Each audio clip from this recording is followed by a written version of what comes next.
diberi nikmat kesehatan sehingga kita bisa berkumpul bersama di ruangan yang sederhana ini.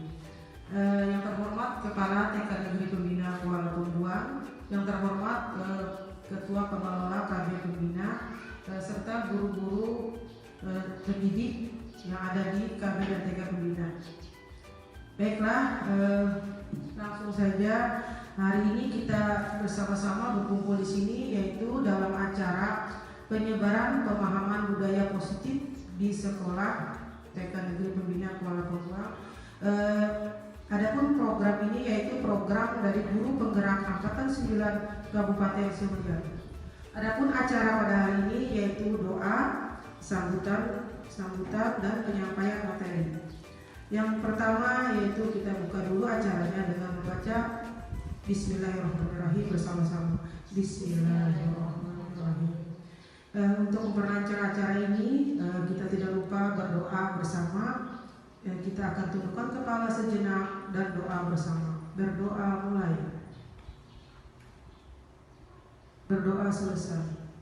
Acara selanjutnya yaitu sambutan kepala sekolah, kepala TK Negeri Pembina Kuala Pembuang pada Ibu Ari Kurniawati SPD, dipersilahkan. Warahmatullahi wabarakatuh. Selamat siang ibu-ibu guru semua yang berada di sini.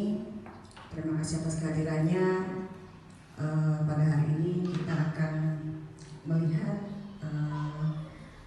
menyimak dan mendengarkan tentang diseminasi penyebaran budaya positif yang berada di lingkungan TK Negeri Pembina.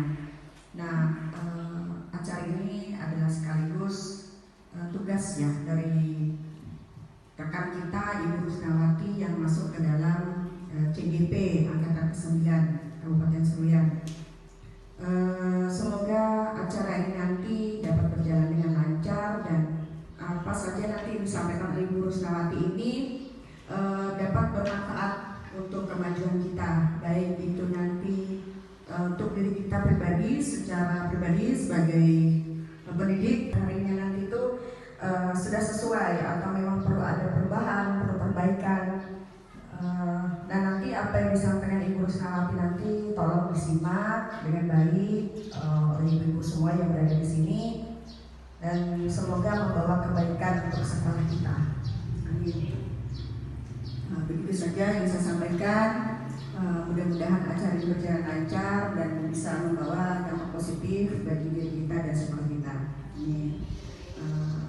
Demikian yang saya sampaikan. Wabillahi taufiq wal hidayah. Wassalamualaikum warahmatullahi wabarakatuh. Terima kasih atas sedikit sambutan dari Kepala TK Negeri Pembina Kuala Pembuang. Acara selanjutnya yaitu penyampaian materi dari calon guru penggerak Angkatan 9 Kabupaten Seruyan kepada Ibu Rusnawati SPD, dipersilakan. Baik, terima kasih. Assalamualaikum warahmatullahi wabarakatuh. Waalaikumsalam warahmatullahi wabarakatuh. Yang terhormat Kepala TK Negeri Pembina Kuala Pembuang, yang terhormat Pengelola KB Pembina Kuala Pembuang, serta rekan-rekan guru semua yang berbahagia.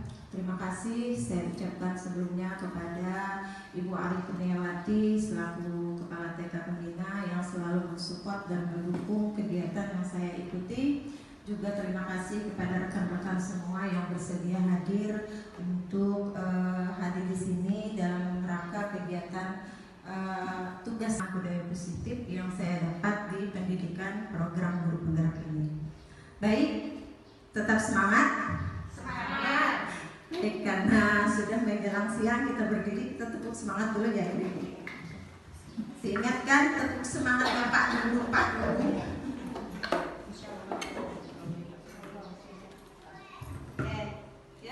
Tepuk semangat Pak Guru, Pak Guru. Dan Pak Guru, Pak Guru. Ding ding ding ding ding. Pak Guru, Pak Guru. Dung dung dung dung dung. Dan ding ding ding ding ding. Dung dung dung dung dung. Sip aha aha. Sip aha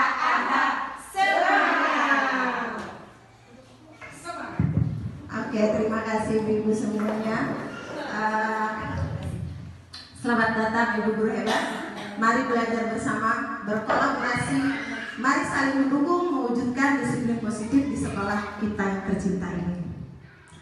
Baik, sesuai dengan yang sudah disampaikan oleh Ibu Rahma, hari ini adalah kegiatan diseminasi penyebaran pemahaman budaya positif yang sekaligus sebagai bagian dari tugas saya sebagai calon guru penggerak angkatan 9 Kabupaten Sembilan yang nantinya akan saya bagikan ke PMM. Juga tak lupa akan saya unggah di LMS sebagai bentuk dari tugas saya. Oke. Nah, di dalam modul 1.4 budaya positif ini kami mempelajari ada konsep inti, yaitu ada 8 konsep inti. Yang pertama perubahan paradigma belajar, yang kedua disiplin positif, kemudian yang ketiga nilai-nilai kebajikan, yang keempat kebutuhan dasar manusia, kemudian ada motivasi perilaku manusia, posisi kontrol. Ini yang kami pelajari, jadi di sini nanti akan saya paparkan. Ini adalah sesuai dengan kepemahaman saya. Kalau nanti ada yang kurang atau apa, mohon untuk diperbaiki. Nah, ini yang pertama perubahan paradigma belajar. Pembelajaran dengan paradigma baru merupakan pembelajaran yang berpihak pada murid dengan prinsip berdiferensiasi, sehingga peserta didik belajar sesuai dengan kebutuhan dan teori psikologi modern agar terwujud profil pelajar Pancasila. Seperti yang kita ketahui, kurikulum Merdeka ini kita ingin mewujudkan profil pelajar Pancasila, juga selaras dengan pemikiran Bapak Pendidikan kita Ki Hajar Dewantara yang juga ingin menciptakan atau mewujudkan peserta didik atau anak-anak Indonesia ke depannya itu dengan karakter profil pelajar Pancasila, yang dulu pembelajaran kita adalah berpihak pada guru atau teacher center, yang mana kita sebagai pusat pembelajaran, jadi anak-anak tidak terlibatkan. Dulu kita selalu metode berceramah terlalu banyak misalnya. Nah, untuk paradigma baru belajar ini adalah pembelajaran berpihak pada murid, sehingga kita sebagai seorang pendidik itu apapun kegiatan pembelajaran yang kita lakukan itu berpihak kepada murid. Anak-anak didik kita dilibatkan dalam pembelajaran, sehingga nanti terbentuk atau mewujudkan karakter profil Pancasila sesuai dengan visi sekolah kita yang sangat bagus. Kemarin sudah kita jelas ya, kemarin waktu yang pendampingan individu sudah sangat-sangat bagus tentang visi sekolah kita. Untuk memudahkan visi tersebut, mari kita wujudkan atau terapkan paradigma baru belajar ini. Tentang ilusi guru mengontrol murid. Yang pertama, ilusi bahwa semua penguatan positif memiliki manfaat dan efektif. Kemudian yang kedua, ilusi bahwa orang dewasa berhak memaksa. Yang ketiga, ilusi bahwa membuat rasa bersalah dan kritik mampu menguatkan karakter anak. Itu ilusi kita. Sebenarnya kita tidak ingin mengontrol anak, tapi ternyata ilusinya kita mengontrol anak seperti itu.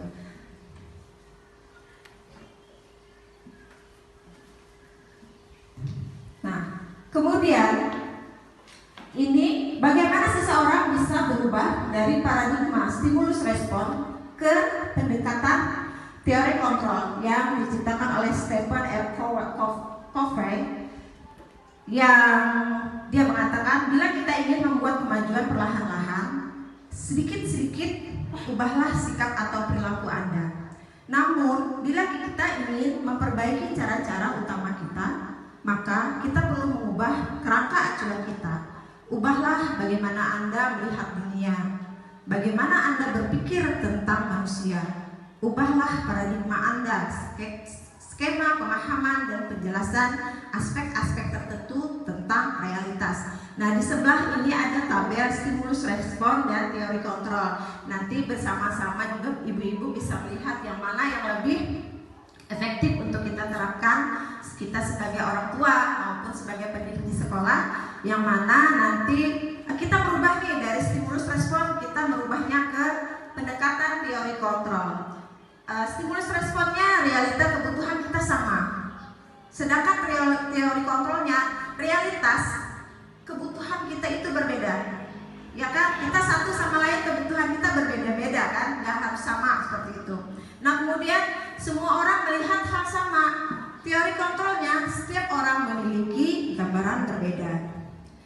kemudian lagi kita mencoba mengubah orang agar berpandangan sama dengan kita.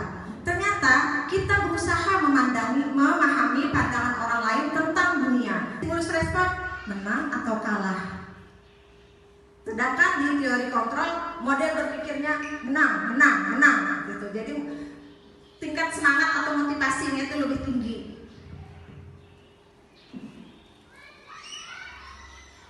Nah, yang berikutnya adalah disiplin positif. Makna dari kata disiplin itu seseorang yang memiliki disiplin diri, berarti mereka bisa bertanggung jawab terhadap apa yang dilakukannya karena mereka berdasarkan tindakan mereka pada nilai-nilai kebajikan universal. Dalam hal ini, Ki Hajar Dewantara menyatakan pertanggungjawaban itulah selalu menjadi sisihannya hak atau kewajiban dari seseorang yang pegang kekuasaan atau pimpinan dalam umumnya. Adapun artinya tidak lain adalah orang tadi harus mempertanggungjawabkan dirinya secara tertibnya laku diri dari segala hak dan kewajibannya. Itu pernyataan Ki Hajar Dewantara dalam bukunya Pemikiran Konsepsi Teladan Sikap Merdeka cetakan kelima tahun 2013 halaman 469.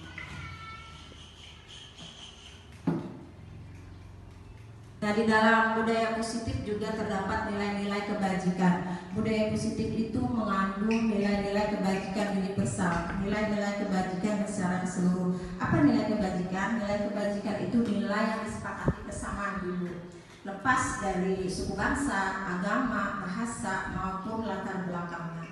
Nah, di bawah itu kolom contoh nilai kebajikan institusi atau organisasi ya, di mana di profil pelajar Pancasilanya nilai kebajikannya berintak kepada Tuhan Yang Maha Esa, berakhlak mulia, berbinekaan global, gotong royong, mandiri, kreatif dan bernalar kritis.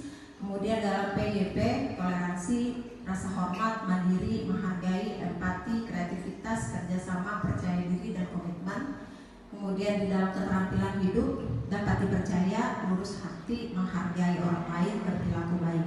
Nah, ini sebagian dari contoh nilai-nilai kebajikan.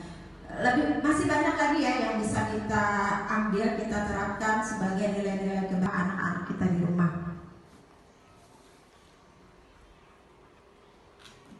Nah, di dalam budaya positif ini juga kami mempelajari tentang kebutuhan dasar manusia. Jadi setiap manusia itu ada kebutuhan dasarnya. Kebutuhan dasar manusia itu merupakan segala sesuatu yang kita lakukan untuk mendapatkan apa yang kita inginkan. Seluruh tindakan yang kita lakukan memiliki tujuan tertentu, yakni untuk memenuhi kebutuhan dasar dengan baik. Jadi apapun ya yang kita lakukan, kita ini punya kebutuhan dasar. Jadi apabila kita mencapai suatu tujuan tersebut yang kita inginkan, berarti itu kita sudah mencapai salah satu ataupun lebih dari satu kebutuhan dasar kita. Kebutuhan dasar kita itu ibu-ibu ada 5. Nah, kebutuhan dasar kita ada 5. Kebutuhan dasar manusia itu ada 5. Yang pertama, bertahan hidup atau survival. Artinya itu lebih ke psikologi. Jadi bertahan hidup itu kesehatan, makanan, apalagi pakaian, rumah. Nah, pokoknya apapun kebutuhan-kebutuhan yang untuk kita bertahan hidup. Misal di dalam anak-anak kita di sekolah misalnya nih, ada salah seorang anak, misal anggaplah namanya Doni. Dia selalu minta bekal teman. Alasannya karena orang tuanya tidak membawakan bekal dari rumah. Jadi dia meminta bekal terus dengan temannya. Dia itu sebenarnya adalah ingin memenuhi kebutuhan dasar dia tentang bertahan hidup. Karena dia merasa lapar atau apa seperti itu. Nah, itu dia sedang memenuhi kebutuhan dasar tentang bertahan hidupnya. Nah, kemudian lagi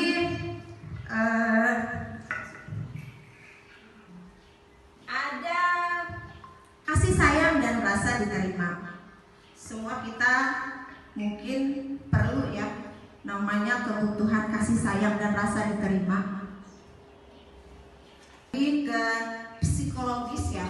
Kalau rasa ingin diterima, kasih sayang, nah kebutuhan ingin disayang, ingin diterima, semua kebutuhan itu melingkupi tentang koneksi sosial, misalnya apalagi untuk tetap terhubung dengan orang lain, keluarga, rekan sejawat, anak-anak, misalnya itu adalah kebutuhan dasar tentang kasih sayang dan rasa diterima. Kalau kaitannya dengan kita sebagai seorang pendidik, kita melihat anak kita itu misalnya mereka mengambil bekal tadi ya, mengambil bekal teman tadi, suka minta atau mengambil bekal teman, otomatis teman kan merasa terganggu, jadi dia melapor ke guru. Nah, dengan demikian guru akan memperhatikan dia. Nah, jadi dia itu merasa diperhatikan oleh temannya, juga merasa diperhatikan oleh guru. Jadi nanti kalau keterlanjutan, gurunya mungkin akan melapor ke orang tuanya. Jadi orang tuanya akan perhatian dengan dia juga. Jadi itu adalah kebutuhan dasar kasih sayang dan rasa diterima. Nah, kemudian lagi ada kebutuhan dasar manusia itu ada penguasaan. Penguasaan itu kebutuhan tentang kekuatan untuk mencapai sesuatu, untuk merasa diakui kompetensinya, untuk merasa diakui kemampuannya. Nah, kemudian lagi untuk merasa didengarkan dan memiliki rasa harga diri, itu penguasaan. Misalnya ada anak-anak tadi yang ada anak-anak misalnya yang suka lari-lari atau bahkan mungkin sekolahnya nih di tepi jalan misalnya. Dia lari, otomatis kan kita mengejar nih. Nah, mengejar, jadi dia bilang, aku hebat kan Bu, ibu guru bisa mengejar aku. Yang kita orang tua juga punya kebutuhan dasar tentang penguasaan, bukan hanya anak-anak. Mungkin kita sebagai orang tua adalah rasa sedikit, aku nih bisa loh, aku nih sudah mencapai ini loh. Nah, seperti itu. Sebenarnya itu adalah untuk memenuhi kebutuhan dasar tentang penguasaan kita. Kita tuh merasa sudah model kayak lebih lah gitu. Nah, kemudian lagi ada kebutuhan dasar tentang kebebasan. Kebutuhan dasar tentang kebebasan itu adalah kebebasan untuk memilih. Jadi kebebasan untuk kemandirian, kemudian lagi otonomi dirinya, habis itu lagi kebebasan untuk mengendalikan orang lain lah, misalnya seperti itu. Tidak jauh contohnya kalau di dalam kelas kami itu seperti EPAN. Nah, EPAN itu sebenarnya dia itu ingin memenuhi kebutuhan dasar tentang kebebasannya. Dia tidak mau diatur sama kami sebagai gurunya. Dia pengennya di sini aja, dia pengen seperti aja. Nah, sebenarnya dia itu ingin memenuhi kebutuhan dasar tentang kebebasan dia seperti itu. Nah, kalau mungkin juga dia merasa bosan dengan situ, dia merasa nggak mau seperti itu Bu. Jadi kita harus mengenali, sekarang kita harus bisa mengenali tentang kebutuhan dasar pada diri anak kita di rumah ataupun tentang peserta didik kita, sehingga nanti kita bisa memberikan pembelajaran yang mungkin sesuai dengan tumbuh kembang ataupun nanti nah, itu adalah 5 kebutuhan dasar dari manusia.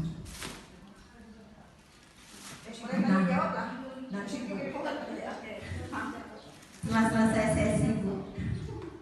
Oke, sekarang adalah motivasi perilaku manusia. Untuk menjadi orang yang mereka inginkan, menghargai diri sendiri dengan nilai yang mereka percaya, itu adalah motivasi intrinsik. Apa itu motivasi intrinsik Ibu? Mungkin Bu Ari tahu motivasi intrinsik. Motivasi yang dari dalam diri sendiri. Yes, betul Ibu. 100. Ya, motivasi intrinsik itu motivasi yang munculnya dari dalam diri kita sendiri tanpa ada lihat dari samping kanan kiri atau dorongan dari luar. Itu tujuannya adalah untuk menjadi orang yang kita inginkan dan menghargai diri kita sendiri dengan nilai yang kita percaya. Nah, adapun motivasi ekstrinsik motivasi yang dari luar. Nah, itu motivasinya untuk menghindari hukuman atau ketidaknyamanan. Kemudian untuk mendapatkan penghargaan atau imbalan. Misal ibu-ibu, misalnya saya datang tepat waktu loh Bu ke sekolah biar saya dapat penghargaan dari kepala sekolah. Nah, karena motivasi saya itu karena dapat penghargaan dari kepala sekolah, makanya saya ingin datang tepat waktu. Saya misalnya nih, aku harus membuat ini loh supaya aku dapat dipuji atau dapat apa dari kepala sekolah. Nah, seperti itu. Nah, mungkin lagi motivasinya, aduh, aku harus datang terlambat biar aku tidak ditegur oleh kepala sekolah. Nah, misalnya seperti itu. Itu berarti kan tidak muncul dari dalam dirinya, tidak tergambar dari dalam diri karena memang ada paksaan atau tekanan dari pihak luar seperti itu. Nah, sehingga anak-anak bisa berpikir kritis, bisa bernalar sendiri untuk mencari solusi yang akan dia untuk memperbaiki kesalahannya tersebut. Lanjut. Nah, kemudian kita masuk ke posisi kontrol guru. Ada 5 posisi kontrol guru. Karena kita sebagai guru, jadi kita perlu mengetahui posisi kontrol kita sebagai guru. Jadi 1 ada penghukum, 2 pembuat rasa bersalah, 3 teman, 4 pemantau, dan 5 manajer. Apa penghukum Bu? Sini sudah saya cetak. Penghukum itu nih, nanti setelah saya jelaskan satu-satu mungkin kita bisa menilai diri kita sendiri selama ini kita sebagai apa terhadap anak didik kita gitu itu. Nah,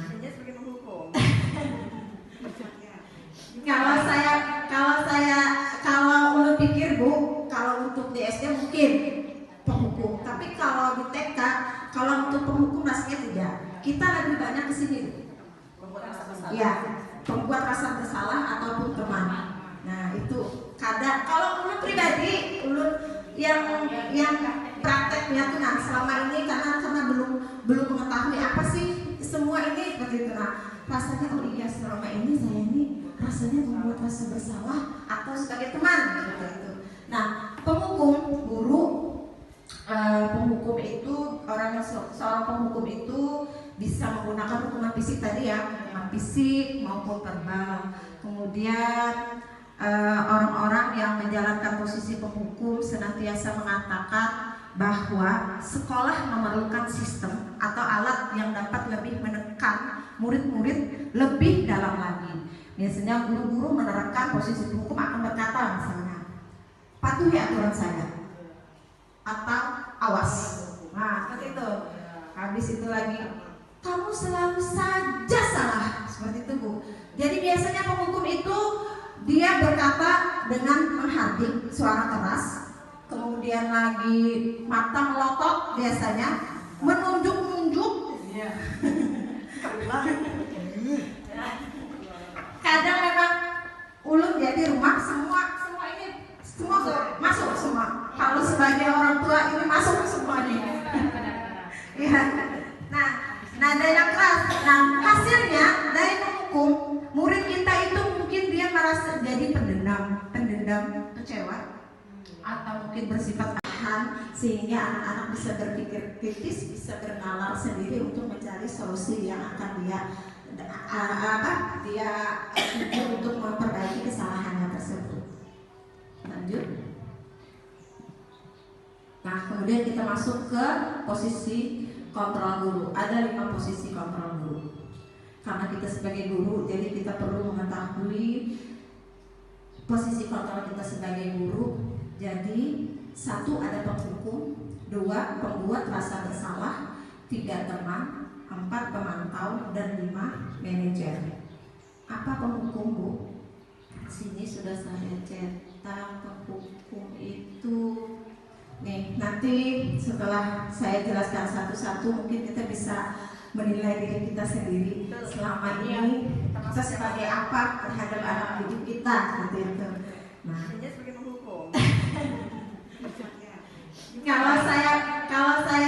kalau ulun pikir Bu, kalau untuk di SD mungkin penghukum, tapi penghukum rasanya tidak. Kita lebih banyak ke sini. Ya, pembuat rasa bersalah ataupun teman. Nah, itu kadang kalau Ulun pribadi, Ulun yang prakteknya tuh nah selama ini karena belum mengetahui apa sih semua ini seperti itu. Nah, rasanya oh iya selama ini saya ini rasanya membuat rasa bersalah atau sebagai teman seperti itu.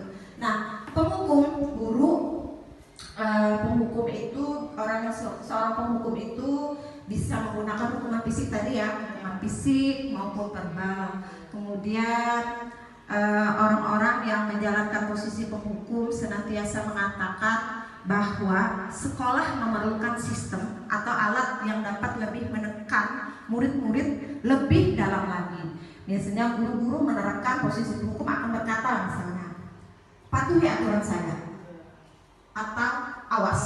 Nah, seperti itu. Habis itu lagi, kamu selalu saja salah. Seperti itu, Bu.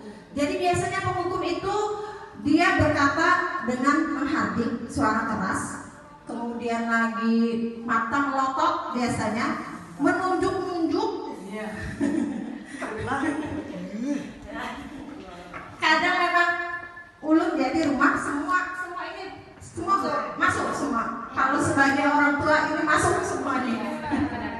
Ya.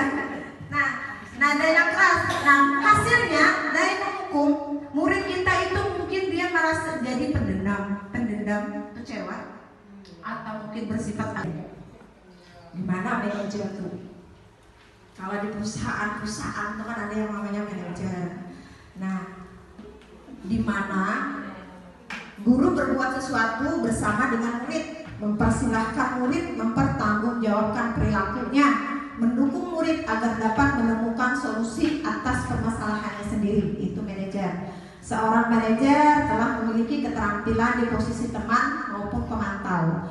Dia memperlakukan muridnya seperti halnya bukan teman juga bukan pemantau, tapi dia merangkul, mengajak muridnya bersama-sama untuk membicarakan apa-apa saja permasalahan muridnya, kemudian juga bersama-sama mencari solusi yang akan diperbaiki. Nah seperti itu sebenarnya idealnya manajer adalah posisi yang ideal untuk kita, tapi untuk mencapai posisi itu tidak mudah. Tapi dengan kita berusaha untuk memperbaiki diri kita dengan sedikit-sedikit perlahan-lahan, mudah-mudahan nanti kita semua akan mencapai ke posisi manajer.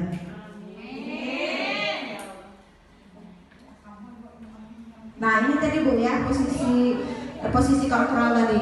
Nah dikatakan identitas gagal adalah penghukum dan pembuat rasa bersalah.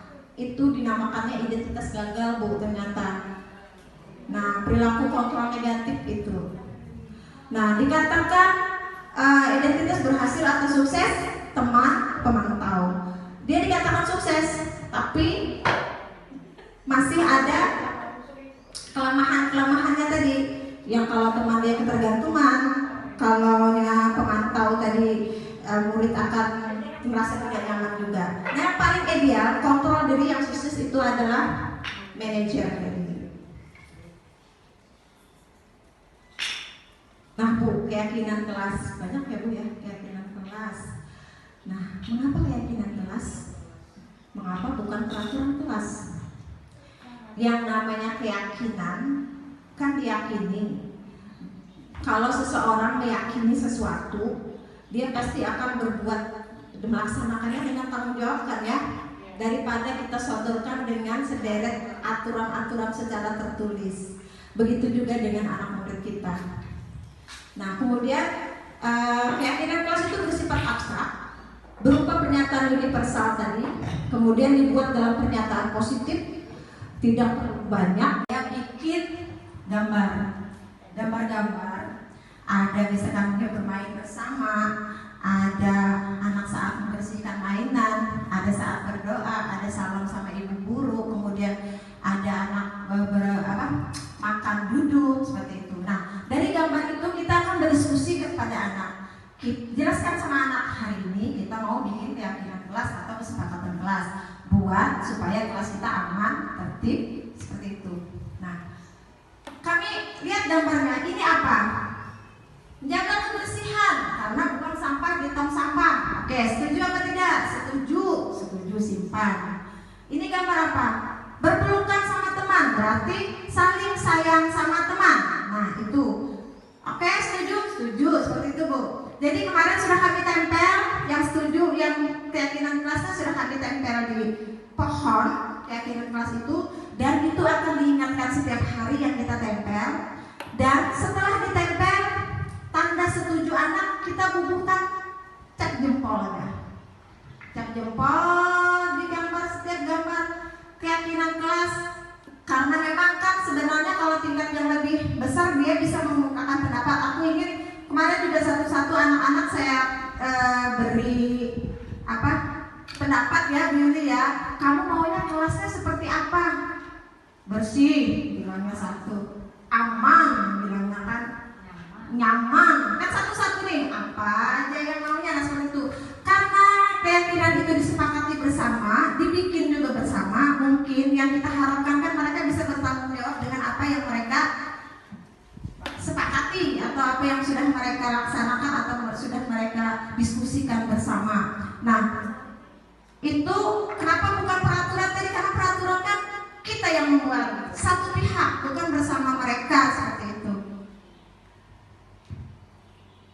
Nah, yang kemudian segitiga restitusi. Segitiga restitusi merupakan validasi tindakan yang salah. Kemudian yang ketiga adalah menanyakan keyakinan. Apa itu Bu? Yang pertama, segitiga restitusi ini bila kita menghadapi anak-anak yang membuat kesalahan karena kita sudah melaksanakan tadi keyakinan atau kesepakatan kelas yang sudah kita buat, kemudian dia melanggarnya misalnya, atau kesepakatan yang sudah kita buat, datang ke sekolah tepat waktu misalnya, atau karena memang keyakinan atau kesepakatan kelas itu memiliki atau mengandung, mempunyai suatu kalimat yang positif, jadi jangan kita bilang datang 15 menit sebelumnya. Nah seperti itu kan terkesan seperti aturan. Jadi bikinnya seperti ini dia katanya. Apa sih? Aku menghargai diriku dan orang lain misalnya. Seperti datang tepat waktu misalnya seperti itu. Atau aku saling sayang sama teman. Aku saling sayang sama teman. Itu kan kalimat-kalimat positif Bu. Nah, tidak berkelahi, contohnya kan di dalam situ saling ya saling sayang tadi sama temannya. Jadi itu tidak mengandung kata-kata yang negatif. Jadi kita mencari keyakinan kelas itu adalah dengan kalimat-kalimat yang positif. Misalnya, aku selalu menjaga kebersihan dan kesehatan dengan cara membuang sampah, buka sampah, seperti itu Bu. Nah, ini adalah tahapan segitiga restitusi, menstabilkan identitas. Maksudnya kita menstabilkan identitas anak kita yang berbuat kesalahan dulu dengan kita bawa Bu, misalkan dia berkelahi atau apa, dan ya mungkin selama ini sudah kita menjalani tahapan restitusi kan. Penerapan budaya positif bagi guru merupakan suatu keharusan. Seorang guru hendaknya selalu merefleksikan posisi kontrol pada dirinya sehingga dapat mewujudkan budaya positif yang menciptakan murid yang berkarakter baik, mandiri dan bertanggung jawab. Nah, terima kasih. Itu ibu-ibu ya, sedikit intinya itu adalah pemahaman saya tentang modul yang saya ajarin dari program guru penggerak tentang budaya positif di sekolah, yang nanti insya Allah juga saya baru akan sedikit-sedikit menerapkan di dalam kelas saya. Mudah-mudahan nanti diharapkan juga kita bisa menerapkan budaya-budaya positif kita di sekolah. Semua warga sekolah bisa menerapkannya biar bisa berkesinambungan. Juga diharapkan sebenarnya Bu, budaya positif ini juga diharapkan ke orang tua di rumah. Jadi biar apa yang kita ajarin di sekolah bisa nyambung di rumah misalnya. Nggak jauh Bu, misalnya kita kawan-kawan nih makan dulu duduk, makan dulu duduk. Ternyata orang tua tidak melarang ke sana seperti itunya. Jadi kan nggak nyambung apa yang kita ajarkan di sini nggak nyambung ke rumah. Jadi balik lagi pas ke sekolah. Nah seperti itu. Nah sebenarnya sih bagus juga kalau kita sekali-sekali mengadakan ya bersama orang tua untuk pemahaman tentang anak-anak seperti ini Bu. Oke, terima kasih. Sekian itu yang dapat saya sampaikan. Kurang lebihnya mohon maaf. Nanti kalau ada yang pertanyaan silahkan. Kalau nanti saya bisa jawab, saya jawab. Kalau nanti tidak bisa, kita diskusi bersama. Kalau tidak ada pemecahannya nanti bisa saya tanyakan sebagai PR seperti itu Bu. Ya, terima kasih. Assalamualaikum warahmatullahi wabarakatuh. Maupun sebagai orang tua. Baiklah, kita akan masuki acara diskusi dan tanya jawab. Silahkan kepada teman-teman yang ada pertanyaan, langsung silahkan. Sini. Diskusi ya, kalau nggak bisa kan dilemparkan ke teman-teman siapa yang bisa memberi masukan. Baiklah, terima kasih atas waktu yang diberikan.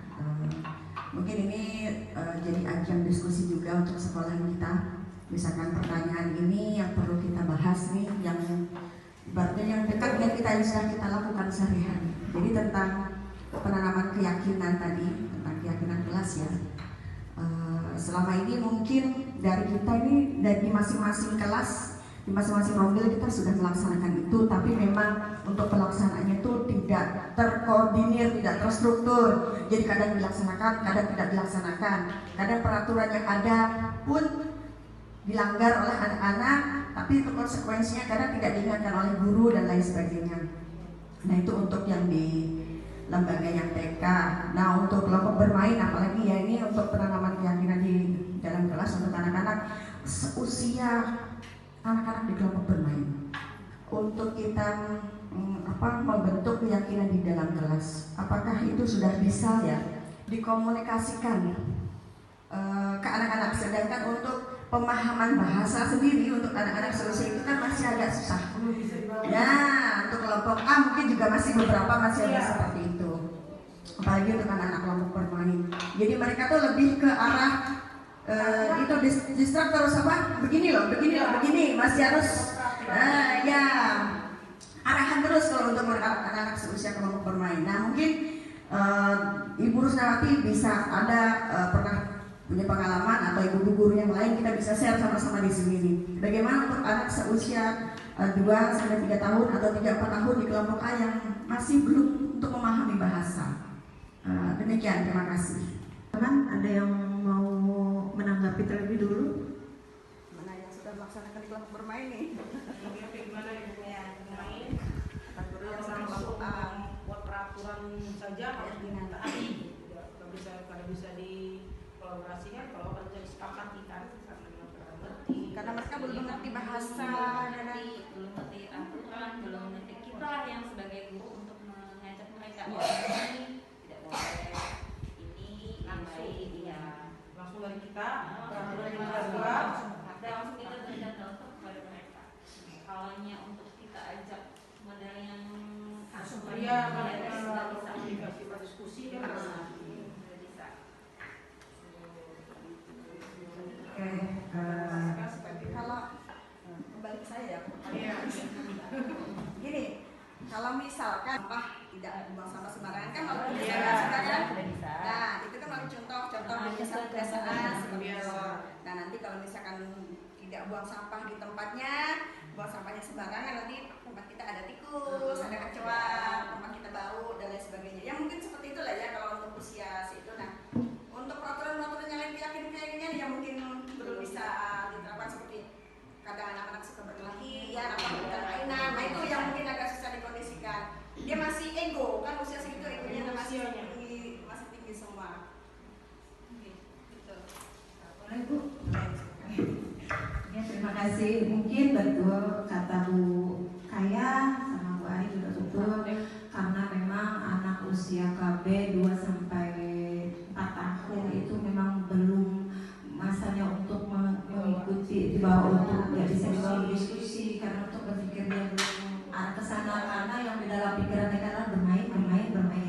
Nah, kalau menurut saya nih Bu, untuk usia seperti itu betul sekali. Untuk kebiasaan-kebiasaan tadi bisa aja Bu sebenarnya kita bikin seperti keyakinan kelas, seperti yang saya bilang tadi kan kita bikin gambar atau seperti poster kan Bu.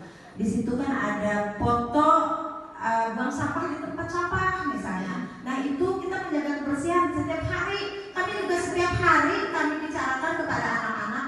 Kita sudah membuat keyakinan atau kesepakatan kelas. Tuh kalian lihat gambarnya di sana. Itu gambar apa sayang ya dulu ya? Gambar buang sampah berarti buang sampah di tempat sampah. Gitu. Ada lagi gambar dia lagi beres-beres mainan Bu.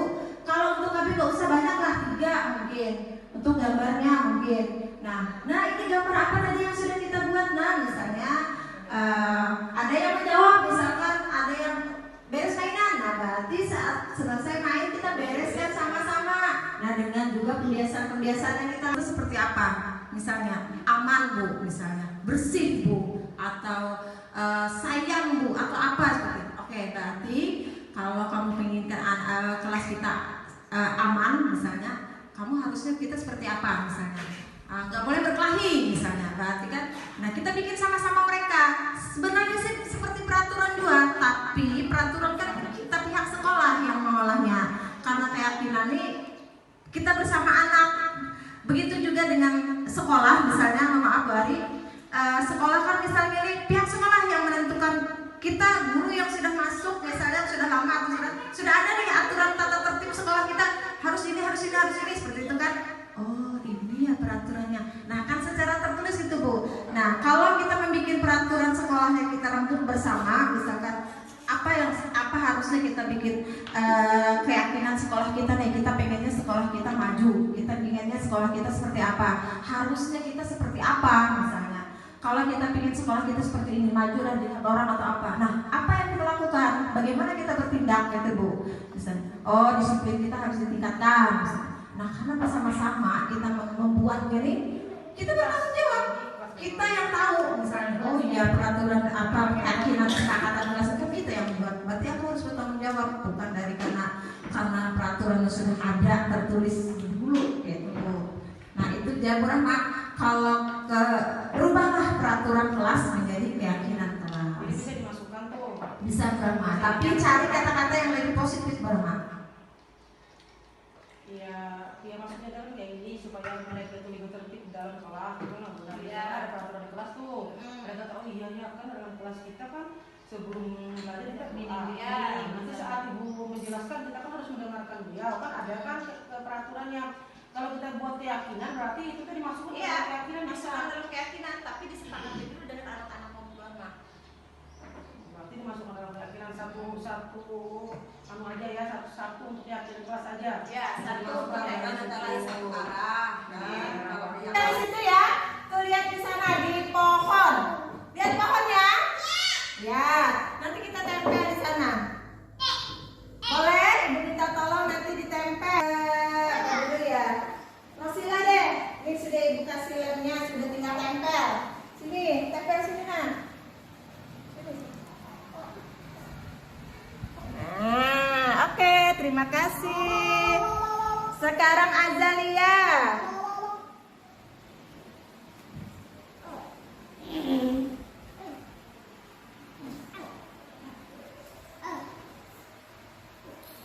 Tempel. Aja mau di mana nempelnya nak? Oh di situ. Oke. Oke, terima kasih Azam. Novi.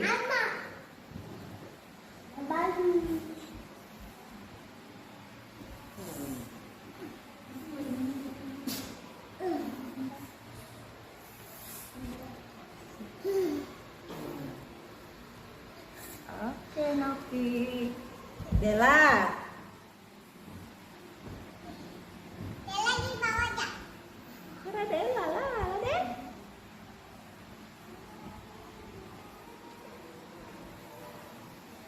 Dela.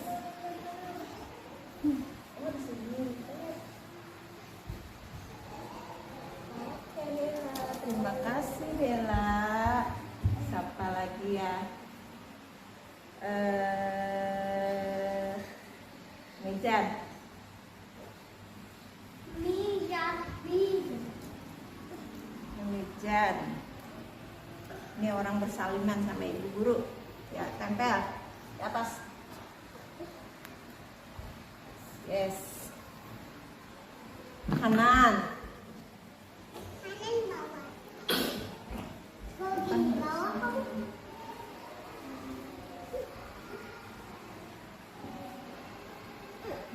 Nempel. Hanan mau nempelnya di mana?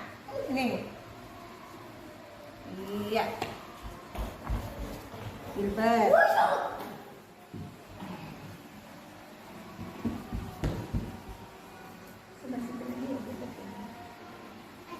Biar pohonnya kita penuh, ada buahnya.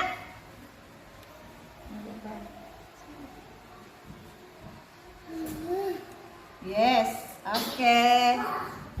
Bagus sama Epan. Sini, bagus. Bagus sama Epan. Sini, Pan.